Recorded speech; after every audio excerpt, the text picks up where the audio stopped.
Media سے گفتگو کر رہے ہیں اور آج شاہد خاقان عباسی صاحب نے جج سے استدعا کی کہ جناب برائے مہربانی پورے 90 دن کا ریمانڈ ان کو دے دیجئے میرا، تاکہ یہ پوری تسلی کر لیں، چونکہ ہمارے الحمدللہ ہاتھ صاف ہیں، ہمیں کسی چیز کا خوف نہیں ہے۔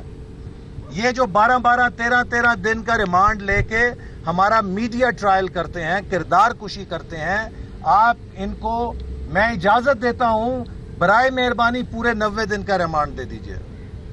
یہ کردار ہوتا ہے، یہ اپنے عمل پہ یقین کا مظاہرہ ہوتا ہے جو شاہد خاقان عباسی نے کیا ہے۔ اور ہم جانتے ہیں کہ ہم سب اس لائن میں کیوں کھڑے ہیں۔ آج خواجہ سعد رفیق جس نے ریلوے کو ٹرن اراؤنڈ کیا، وہ اس جرم کی سزا پا رہا ہے۔ آج شہباز شریف جن کی پنجاب میں وزارت اعلیٰ اور حکومت پوری دنیا میں ضرب المثل بنی، پنجاب سپیڈ ایک انٹرنیشنل پیمانہ بنی کارکردگی کا، ان کو رسوا کیوں کیا جا رہا ہے۔ میرے خلاف سی پیک کو اگر ہم نے 22 منصوبے $28.5 ارب کے 3 سالوں میں زمین میں کھڑے کیے، ہمیں پتہ ہے کہ ہمارا جرم ہے، ہم نے یہ جرم کیا ہے۔ ہم نے بڑے ترقیاتی منصوبے اس ملک کے انہیں 5 سالوں میں مکمل کیا۔ جتنے سفید ہاتھی تھے پچھلے 20 سالوں کے، ان کو بھی مکمل کیا۔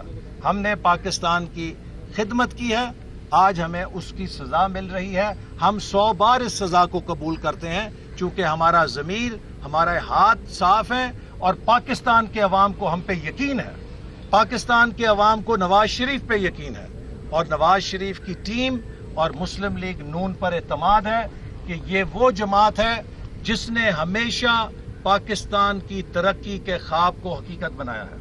پچھلے 30 سالوں کے اندر اگر کراچی سے لے کر گلگت تک اور گوادر سے لے کے پشاور تک کوئی قابل ذکر ترقی کا منصوبہ پاکستان میں ہے، چاہے وہ توانائی کا ہے، چاہے وہ انفراسٹرکچر کا ہے، چاہے وہ تعلیم کے شعبے کا ہے، چاہے وہ کسی بھی شعبے کا ہے، اس کے اوپر مسلم لیگ نون کی مہر لگی ہوئی ہے، نواز شریف کی مہر لگی ہوئی ہے۔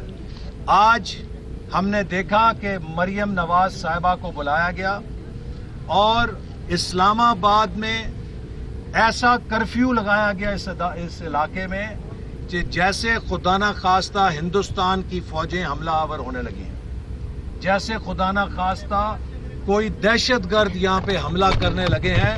ہماری سول انتظامیہ اور غیر سول جو سیکیورٹی کے ادارے تھے، سب اس طرح مورچہ بند تھے کہ جیسے خدا نہ خواستہ پتہ نہیں یہاں پہ کوئی دشمن کیا حملہ کرنے جا رہا ہے۔ یہ جمہوری حکومت ہے، اسے جمہوری حکومت کہتے ہیں کہ جس کا سانس اکھڑا ہوا ہے، جس کی نبضیں اکھڑی ہوئی ہیں، جو خاردار تاروں کے پیچھے پناہ تلاش کر رہی ہے۔